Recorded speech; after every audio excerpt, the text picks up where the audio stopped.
മാതാവിനെ കുറിച്ചുള്ള ഒരു കഥ കേട്ടാലോ? പണ്ട് പണ്ട് നസ്രത്ത് എന്നൊരു പട്ടണത്തിൽ മേരി എന്നൊരു കന്യക ജീവിച്ചിരുന്നു. അവളുടെ വിവാഹം നിശ്ചയിച്ചിരുന്നു. ജോസഫ് എന്ന യുവാവുമായിരുന്നു അവളുടെ വിവാഹം നിശ്ചയിച്ചത്. ജോസഫ് ദാവീദിന്റെ വംശത്തിൽപ്പെട്ട ഒരു പാവം മൽപ്പണിക്കാരനാണ്.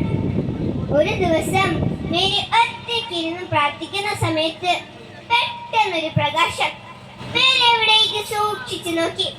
അതാ അവിടെ ഒരു മാലാഖ. മാലാഖയുടെ പേരെന്താണെന്നറിയോ? ഗബ്രിയേൽ എന്നാണ്.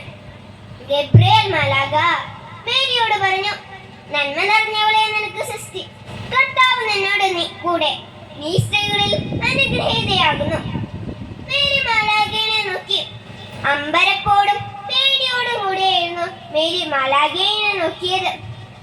എന്താണ് ഇതിന്റെ അർത്ഥം? മേരി ആലോചിച്ചു.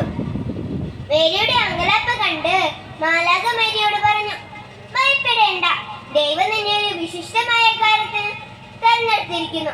നിനക്കൊരു ആൺകുഞ്ഞ് ജനിക്കും. അവന് നീ യേശു എന്ന് പേരിടണം. ഇത് കേട്ടപ്പോൾ മേരി മാലാഖയോട് ചോദിച്ചു, ഇതെങ്ങനെ സംഭവിക്കും?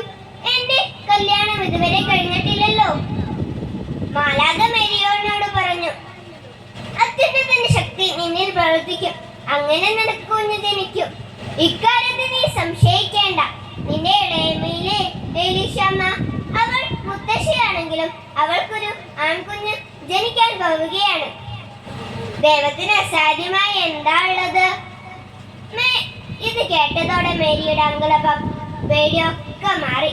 മേരി മാലാഖയുടെ മുന്നിൽ തലം കുരിച്ചുകൊണ്ട് പറഞ്ഞു, ഇതാ കർത്താവിന്റെ ദാസി, നിന്റെ വാക്ക് എന്നെ നിറവേറട്ടെ. മാലാഖയ്ക്ക് സന്തോഷായി. തന്റെ ദൗത്യം സ്വീകരിച്ചല്ലോ. മാലാഖ പെട്ടെന്ന് അപ്രത്യക്ഷമായി. മാലാഖ തന്ന ഈ മംഗളവാർത്തോർത്ത് മേരി ദൈവത്തെ സ്തുതിച്ചു കൊണ്ടിരുന്നു. നമുക്കും മേരിയെ പോലെ അനുസരണയുള്ള കുട്ടികളായി ജീവിക്കാം. Thank you.